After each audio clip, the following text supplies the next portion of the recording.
ನಮಸ್ಕಾರ ವೀಕ್ಷಕರೇ, ಎಲ್ಲರೂ ಹೇಗಿದ್ದೀರಾ? Welcome back to the Borkas channel. ಸಾಮಾನ್ಯವಾಗಿ ಬಸಳೆ ಸೊಪ್ಪು ಮನೆಗೆ ತಂದರೆ ನಾವು ಏನೇನು ಮಾಡ್ತೀವಿ? ಕೆಲವೊಮ್ಮೆ ಪಲ್ಯ ಮಾಡ್ತೀವಿ, ಸಾಂಬಾರು ಮಾಡ್ತೀವಿ, ರೊಟ್ಟಿ ಮಾಡ್ತೀವಿ, ಇಲ್ಲಾಂದರೆ ದೋಸೆ ಎಲ್ಲ ಮಾಡಿ ತಿಂತೀವಿ.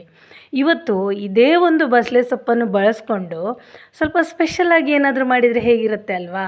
ಸೊ ನಾನಿವತ್ತು ಇದರಿಂದ ಒಂದು ಕುರ್ಕುರಿಯಾಗಿರುವಂಥ ಕೋಡುಬಳೆನ ಹೇಗೆ ಮಾಡೋದು ಅಂತ ತೋರಿಸ್ಕೊಡ್ತೀನಿ. ತುಂಬ ಚೆನ್ನಾಗಿರ್ತದೆ, ರುಚಿಯಾಗಿರ್ತದೆ, ಹೊರಗಡೆಯಿಂದ ಕ್ರಿಸ್ಪಿ, ಒಳಗಡೆಯಿಂದ ಸಾಫ್ಟಾಗಿರ್ತದೆ. ಎಲ್ರಿಗೂ ಕೂಡ ಇದು ತುಂಬ ಇಷ್ಟ ಆಗ್ತದೆ. ಸೊ ಬನ್ನಿ ಈಗ ರೆಸಿಪಿ ಏನು ಅಂತ ನೋಡೋಣ. ನೋಡಿ, ಬಸಳೆ ಸೊಪ್ಪನ್ನು ನಾನು ಸ್ವಲ್ಪ ತಗೊಂಡು ಅದನ್ನು ಎಷ್ಟಾಗುತ್ತೆ ಅಷ್ಟು ಸಣ್ಣದಾಗಿ ಹೆಚ್ಕೊಳ್ತಾ ಇದ್ದೀನಿ. ಎಷ್ಟು ಸಣ್ಣದಾಗಿ ಹೆಚ್ತೀವೋ ಅಷ್ಟು ಒಳ್ಳೆಯದು. ಈ ಸೊಪ್ಪಿನಲ್ಲಿ ವಿಟಮಿನ್ ಎ ಹಾಗೆ ಕ್ಯಾಲ್ಶಿಯಮ್, ಕಬ್ಬಿಣಾಂಶ ಎಲ್ಲ ಹೇರಳವಾಗಿರೋದ್ರಿಂದಾಗಿ ಇದು ಆರೋಗ್ಯಕ್ಕಂತೂ ತುಂಬ ಒಳ್ಳೆಯದು. ಸೊ ನಮ್ಮ ರೆಸಿಪೀಸ್ ಎಲ್ಲ ನಿಮಗೆ ಇಷ್ಟ ಆಗ್ತಿದ್ರೆ ಲೈಕ್, ಶೇರ್, ಕಮೆಂಟ್ ಮಾಡಿ ಹಾಗೂ ಚಾನೆಲ್ನ ಸಬ್ಸ್ಕ್ರೈಬ್ ಮಾಡೋದನ್ನು ಮರಿಬೇಡಿ. ಈಗ ನೋಡಿ, ಬಸಳೆ ಸೊಪ್ಪೆಲ್ಲ ಹೆಚ್ಚಿ ರೆಡಿ ಮಾಡಿಟ್ಟಿದ್ದೀನಿ. ಒಂದು ಬೌಲ್ ತೊಗೊಂಡು ಅದಕ್ಕೆ ನೋಡಿ ನಾನೀಗ ಕೋಡುಬಳೆ ಮಿಕ್ಸನ್ನು ರೆಡಿ ಮಾಡ್ತಿದ್ದೀನಿ. ಒಂದು 3/4 ಕಪ್ಪಷ್ಟು ಅಕ್ಕಿ ಹಿಟ್ಟು ಹಾಕ್ಕೊಂಡೆ, 3/4 ಕಪ್ಪಷ್ಟು ಕಡಲೆ ಹಿಟ್ಟು ಹಾಕ್ಕೊಂಡೆ, ಈಗ ಚಿಟಿಕೆಯಷ್ಟು ಅರಿಶಿನ ಕೂಡ ಹಾಕ್ಕೊಂಡೆ, ಸ್ವಲ್ಪ ಜೀರಿಗೆ ಹಾಕ್ಕೊಂಡೆ. ಆಮೇಲೆ ಈಗ ನೋಡಿ, ನಾವು ಖಾರಕ್ಕೆ ಅನುಗುಣವಾಗಿ ಖಾರದ ಪುಡಿನ ಸೇರಿಸ್ಕೋಬೇಕು. ನಾನೊಂದು ಅರ್ಧ ಚಮಚಷ್ಟು ಹಾಕ್ಕೊಂಡೆ. ಆಮೇಲೆ ಜೊತೆಯಲ್ಲಿ ಸ್ವಲ್ಪ ಹಿಂಗಿನ ಪುಡಿ ಹಾಕ್ಕೊಂಡೆ, ಹಾಗೆ ಸ್ವಲ್ಪ ರುಚಿಗೆ ಬೇಕಾಗುವಷ್ಟು ಉಪ್ಪು ಕೂಡ ಹಾಕ್ಕೊಂಡೆ. ಎಲ್ಲ ಕೂಡ ಮಿಕ್ಸ್ ಮಾಡಬೇಕು. ಸ್ವಲ್ಪ ನೀರು ಆ್ಯಡ್ ಮಾಡ್ತಾಯಿದ್ದೀನಿ. ನಾವು ನೀರು ಒಂದೇ ಸರ್ತಿ ಹಾಕಬಾರ್ದು, ಎಷ್ಟು ಬೇಕು ಹಾಗೆ ನೋಡಿಕೊಂಡು ಹಾಕ್ಕೊಂಡು ಇದನ್ನು ಕಲಿಸ್ಬೇಕು. ಇದು ಗಟ್ಟಿಯಾಗಿರಬೇಕು ಹಿಟ್ಟು.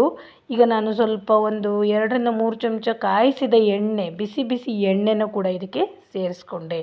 ಇಲ್ಲಿ ನೀವು ಬೇಕಿದ್ದರೆ ಬಟರ್ ಮೆಲ್ಟ್ ಮಾಡಿ ಕೂಡ ಹಾಕ್ಬೋದು, ಒಳ್ಳೆ ಟೇಸ್ಟ್ ಬರ್ತದೆ. ಈಗ ಈ ಹಿಟ್ಟನ್ನು ನೋಡಿ ನಾನು ಎಷ್ಟಾಗುತ್ತಷ್ಟು ಗಟ್ಟಿಯಾಗಿ ನಾದ್ಕೊಳ್ತಾ ಇದ್ದೀನಿ. ಈಗ ನೋಡಿ, ಚಿಕ್ಕದಾಗಿ ಹೆಚ್ಚಿರುವಂಥ ಬಸಳೆ ಸೊಪ್ಪನ್ನು ಇದಕ್ಕೆ ಸೇರಿಸ್ಕೊಂಡೆ. ಇದು ಸೊಪ್ಪನ್ನು ನಾವು ಯಾವಾಗಲೂ ಲಾಸ್ಟಿಗೆ ಸೇರಿಸ್ಲಿಕ್ಕಿರ್ತದೆ. ಆಮೇಲೆ ನೀರಿನ ಹದ ಮ್ಯಾನೇಜ್ ಮಾಡ್ತಾ ನಾವು ಹಿಟ್ಟು ಕಲಿಸ್ಕೋಬೇಕು. ನೋಡಿ, ಇಷ್ಟು ಗಟ್ಟಿ ಕನ್ಸಿಸ್ಟೆನ್ಸಿ ಬಂದರೆ ಸಾಕು. ಇನ್ನೂ ಜಾಸ್ತಿ ತೆಳ್ಳಗಾದರೆ ನಮಗೆ ಕೋಡುಬಳೆ ಕಟ್ಟಲಿಕ್ಕೆ ಬರೋದಿಲ್ಲ. ಸೊ ಈ ರೀತಿಯಾಗಿ ನೋಡಿ ನಾನು ಕೋಡುಬಳೆನ ಕಟ್ಕೊಳ್ತಾ ಇದ್ದೀನಿ ಸುರುಳಿ ಆಕಾರದಲ್ಲಿ. ಈ ರೀತಿ ನಾವು ಮೊದಲೇ ರೆಡಿ ಮಾಡಿ ಇಟ್ಕೊಂಡು ಆಮೇಲೆ ಎಣ್ಣೆಯಲ್ಲಿ ಕರಿಬೇಕು.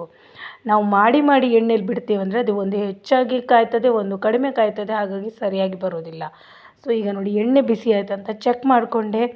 ಆಮೇಲೆ ರೆಡಿ ಮಾಡಿಟ್ಟಂಥ ಕೋಡುಬಳೆನ ಒಂದೊಂದಾಗಿ ನಾನು ಎಣ್ಣೆಯಲ್ಲಿ ಬಿಡ್ತಾಯಿದ್ದೀನಿ. ಈಗ ಎಣ್ಣೆಗೆ ಬಿಟ್ಟ ತಕ್ಷಣ ಇದನ್ನು ಮಗಚಲಿಕ್ಕೆಲ್ಲ ಹೋಗಬಾರ್ದು. ಇದು ಒಂದು 2 ನಿಮಿಷ ಚೆನ್ನಾಗಿ ಕಾಯಬೇಕು. ಆ ನಂತರನೇ ನಾವು ಈ ರೀತಿ ಮಗಚಬೇಕು. ನೋಡಿ, ಎಷ್ಟೊಂದು ಕ್ರಿಸ್ಪಿಯಾಗಿ ಗರಿಗರಿಯಾಗಿ ಕಾಣ್ತಾ ಇದೆ. ಇದರ ಘಮ ಅಂತೂ ಸಖತ್ತಾಗಿ ಬರ್ತಾಯಿದೆ. ಆ ಬಸಳೆ ಸೊಪ್ಪಿನ ಫ್ಲೇವರ್ ಸ್ಮೆಲ್ಲು ಇದೆ. ಆಮೇಲೆ ನಾನು ಹಿಂಗೆಲ್ಲ ಹಾಕಿದ್ನಲ್ಲ, ಸೊ ಅದೊಂದು ತುಂಬ ಚೆನ್ನಾಗಿ ಸ್ಮೆಲ್ ಬರ್ತಾಯಿದೆ, ಕ್ರಿಸ್ಪಿಯಾಗಿ ಕಾಣ್ತಾ ಇದೆ. ಸೊ ತುಂಬ ಈಸಿಯಾಗಿದೆ ನೋಡಿ ಈ ರೆಸಿಪಿ.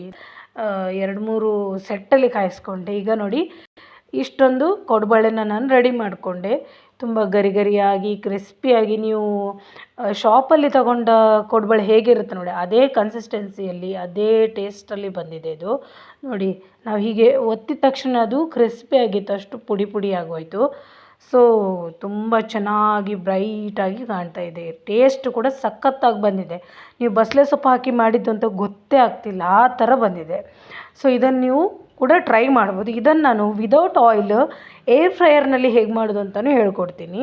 180 ಡಿಗ್ರಿ ಪ್ರೀ ಹೀಟ್ ಮಾಡಿಕೊಂಡೆ, ಆಯಿಲ್ ಹಚ್ಚಿ. ಆಮೇಲೆ ನೋಡಿ, ಈ ಪ್ರೀ ಹೀಟೆಡ್ ಪ್ಯಾನಲ್ಲಿ ನಾನು ಕಟ್ಟಿರುವಂಥ ಕೋಡುಬಳೆನ ಇಡ್ತಾಯಿದ್ದೀನಿ. ಒಂದು 8-10 ಕೋಡುಬಳೆನ ಇದರಲ್ಲಿ ಟ್ರೈ ಮಾಡಿದೆ. ತುಂಬ ಚೆನ್ನಾಗಿ ಬಂದಿದೆ ಇದು ಕೂಡ. ನಿಮಗೆ ಝೀರೋ ಆಯಿಲ್ ಜಾಸ್ತಿ ಯೂಸ್ ಮಾಡಬಾರ್ದು, ಫ್ಯಾಟ್ ಎಲ್ಲ ಬರ್ತದೆ ಅಂತ ಹೆಲ್ತ್ ಕಾನ್ಷಿಯಸ್ ಜಾಸ್ತಿ ಇದ್ದರೆ ಈ ರೀತಿಯಾಗೂ ಮಾಡ್ಬೋದು. ಇದು ಕೂಡ ತುಂಬ ಚೆನ್ನಾಗಿ ಬಂತು. ನಾವು ಆಯಿಲ್ ಫ್ರೈಯೇ ಚೆನ್ನಾಗಿರುತ್ತೆ ಅಂದ್ಕೊಂಡ್ವಿ, ಇದು ಕೂಡ ಅದಕ್ಕೇನು ಸಪ್ರೇಟ್ ಆಗಿಲ್ಲ, ಇದು ಕೂಡ ಸೇಮ್ ಆಗಿ ಬಂತು. ಅಷ್ಟೇ ಕ್ರಿಸ್ಪಿನೆಸ್ ಬಂತು, ಅದೇ ಟೇಸ್ಟಲ್ಲೂ ಬಂತು. ಸೊ ವೀಕ್ಷಕರೇ, ನೀವು 2 ರೀತಿಯಲ್ಲಿ ಇದನ್ನು ಟ್ರೈ ಮಾಡ್ಬೋದು. ತುಂಬ ಸಖತ್ತಾಗಿ ರುಚಿಯಾಗಿರ್ತದೆ. ನನಗಂತೂ ತುಂಬ ಇಷ್ಟ ಆಯಿತು. ನಾನು ಕೂಡ ಫಸ್ಟ್ ಟೈಮ್ ಟ್ರೈ ಮಾಡಿದ್ದು.